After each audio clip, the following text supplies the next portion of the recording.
Decades ago, the government drove the people of Yuma Flats from their homes to test nuclear bombs in the New Mexico desert. Families who refused to evacuate hid in the old silver mines. The military detonated the weapons anyway. Radiation poisoned the rock and water. Generations later, their descendants were born wrong, deformed, starving, and vengeful.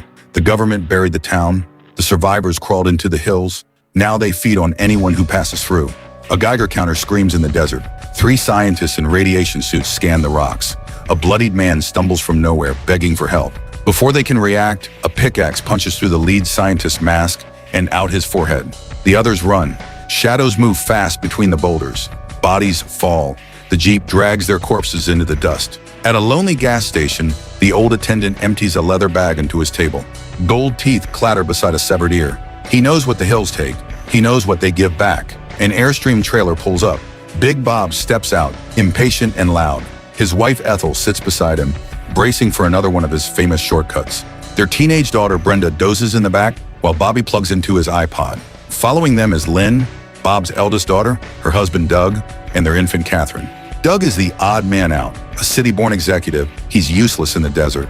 He can't fix engines, he avoids guns, and he gets on Big Bob's nerves just by breathing. The tension is thick, but for the sake of Bob's silver anniversary, they're all pretending to enjoy the scenic route. The attendant fills the tank, rotten teeth showing beneath his cigar. He suggests a shortcut through the hills. Big Bob thanks him and drives off. The attendant watches the trailer disappear into the dust. He knows what comes next. From the hilltop, Goggle raises his binoculars. He speaks into a walkie-talkie. The Carter vehicle turns onto the dirt trail.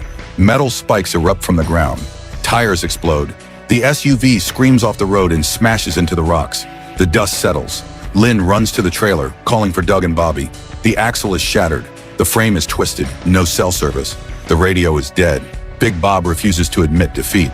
He grabs his .44 Magnum and tells Doug to walk north for help. He'll head back to the gas station. Doug reluctantly agrees, kissing Lynn goodbye. Big Bob hands Bobby the 9mm and tells him to protect the women. Then both men disappear in opposite directions. Bobby chases Beauty into the jagged rocks. He calls her name, but the hills swallow the sound. A girl appears between the boulders, small, frail, wearing Bobby's stolen gray sweatshirt. Her eyes are too large for her face. She trembles. Bobby drops the stone in his hand. He asks if she has seen his dog. She only repeats her name in a whisper. Ruby, Ruby. He reaches toward her. She screams and pulls back, raising her hands. They are claws, missing fingers, fused together, no longer human. She murmurs something he cannot catch. Then she is gone. Bobby turns a corner and finds Beauty on the ground, disemboweled. Her guts spread across the rocks. Her face is locked in a grimace of pain. Above him, perched on a boulder, a man crouches like an animal. Wax covers his face where features should be. A derby hat sits on his head. He devours Beauty's leg with both hands, blood running down his chin. Bobby stumbles backward. He runs. His foot catches empty air at the edge of a drop. He falls, his head cracking hard against stone. A rattlesnake slides close, tasting his face with its tongue. A forked stick slams down, pinning the snake's head to the dirt. Ruby stands over him, hood pulled low, watching in silence. Doug walks north until the dirt road ends at a wall of earth. He climbs over and stops. Below him stretches a massive atomic crater. It is a graveyard. Cars, trucks, motorcycles, and trailer homes lie piled in the basin like discarded toys. Some still have baby seats strapped in the back. Barbed wire wraps the flattened tires. Doug lights a cigarette and stares at the scale of it. All of it pushed in and forgotten. He realizes no one drove here by accident. Miles away, Big Bob walks into the dark gas station. He finds a drawer stuffed with cash, jewelry, watches, and credit cards. On the wall, newspaper clippings tell the story of Yuma Flats. Miners evacuated, families hiding in the mines, the government destroying the town. Photos show the attendants' children, their faces deformed by radiation. Big Bob's hands go cold. He grabs the truck keys and runs outside. He finds the old man sobbing in the outhouse, a shotgun under his chin. The attendant begs for forgiveness. Then he pulls the trigger. Brains splatter the wooden walls. Voices echo from the darkness. Big Bob backs toward the truck, shooting blindly at the shadows. He throws himself into the driver's seat and turns the key. In the rearview mirror, Papa Jupiter's eyes stare back from the back seat. The truck shakes. Big Bob's face slams repeatedly into the windshield. Blood splatters the glass. He is dragged out into the dirt, screaming, and pulled into the mouth of the old mine. Bobby blacks out. When he wakes, it's night. He drags himself back to the wreck, bloody and terrified. He doesn't tell his family the truth about Beauty. He can't. Inside the trailer, Brenda sleeps with headphones on. Ethel works a crossword. A gnarled hand brushes Brenda's hair. Pluto stands over her, smiling. He pulls the sheets down and covers her mouth. Outside, an explosion lights the desert. Big Bob screams from a Joshua tree, crucified and burning. The family rushes out. Doug has just returned from the crater. He grabs a fire extinguisher. Ethel runs toward the flames, calling her husband's name. Doug sprays the fire, but Bob is already gone. Skin charred, eyes melted, mouth frozen open in a silent scream. Ethel refuses to accept it. She laughs hysterically, pointing at the body, telling herself it's not her Bob. Lynn drags her mother away. Lizard slips through the open door. He wears Ethel's flowery apron and sun hat. He tears through the refrigerator, devouring raw meat and fruit. He opens the birdcage and bites the head off a parakeet, drinking the blood.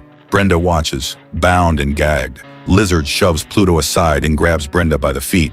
He smells her leg and sinks his teeth into her calf. She screams. He drags her across the floor, her nails scratching against the paneling. Lynn bursts inside. Lizard holds the baby in one arm and the Magnum in the other. He points the gun at the crib. Lynn freezes. He tears open her shirt and presses his face to her breast. Ethel charges in with a broom, swinging wildly. Lizard turns and fires. The bullet punches through Ethel's chest. Lynn grabs the Phillips screwdriver from beneath the sleeper. She drives it into Lizard's thigh. He screams in agony. Then he presses the barrel against Lynn's head and pulls the trigger. Her body drops. Blood sprays the walls. Lizard pulls the screwdriver from his leg, rips jewelry from the dead women's bodies, hands the baby to Pluto, and drags Brenda toward the door. Bobby runs back from the hills, hearing the gunshots. He finds Brenda on the ground, traumatized, covered in blood. Doug approaches the trailer. Through the open door, he sees Ethel on the couch, barely breathing. Lynn lies on the floor in a pool of blood. He touches her face. Her body spasms once, then goes still. He closes her eyes. The Fisher-Price Mobile plays its tune above the empty crib. Doug's world collapses. He sinks to his knees, weeping over his wife's body. Then he looks up. The crib's empty. His daughter is gone. Ethel opens her eyes one last time. She asks if Big Bob is home. Doug tells her yes. She asks if Lynn is sleeping. He says yes. She reaches up to touch his cheek, then her arm falls, lifeless. Doug closes her eyes and stands. Something inside him has snapped. The useless city boy is gone. In his place is something harder, colder, capable of anything. Bobby finds Beast outside, blood dripping from his muzzle. Goggles' severed arm lies in the dirt, the walkie-talkie still crackling. A voice comes through. Papa Jupe. He says he will take care of them himself. Doug grabs the radio and screams into it. He asks why. He begs for his daughter. Static. Then Catherine's cry pours through the speaker. Doug drops the radio. He gathers a baseball bat, a flashlight, and the Phillips screwdriver. He kneels beside Lynn and kisses her cold mouth. He promises to find their baby. At dawn, he sets out with Beast toward the hills. Doug follows the blood trail into the old mine. Wooden pylons sag overhead. Pickaxes stand in mounds of dirt like crosses in a subterranean graveyard. Portraits of dead miners hang from the walls. His flashlight flickers and dies. He lights a match. A gust kills it. He lights another and sees a reflection at the end of the tunnel. Beast growls low, hackles raised. Doug whispers to the dog, telling him to stay calm. He moves forward, the darkness pressing in from all sides. He emerges into bright sun. Below him sits a one-street town from the 1950s, frozen in time. Mannequins sit at dinner tables and watch blank televisions. Atomic symbols mark their foreheads. Doug walks through the houses, searching desperately for his daughter. In one living room, he finds Big Bob's charred corpse. The American flag has been planted through his forehead. His arms are missing, torn off and devoured. Doug's stomach turns, but he doesn't have time to grieve. He has to find Catherine. A weak voice sings the national anthem from the shadows. Doug spins around, bat raised. Big Brain sits in a wheelchair, his skull swollen to 10 times the size of his face. His body is skeletal, his hands thin and pale like a child's.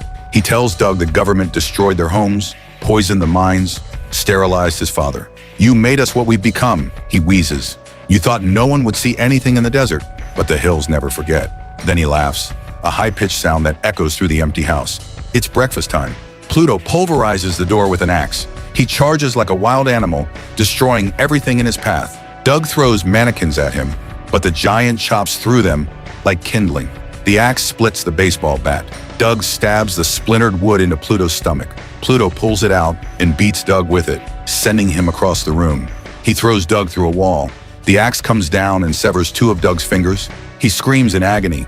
Pluto stands over him, pressing the blade to his throat.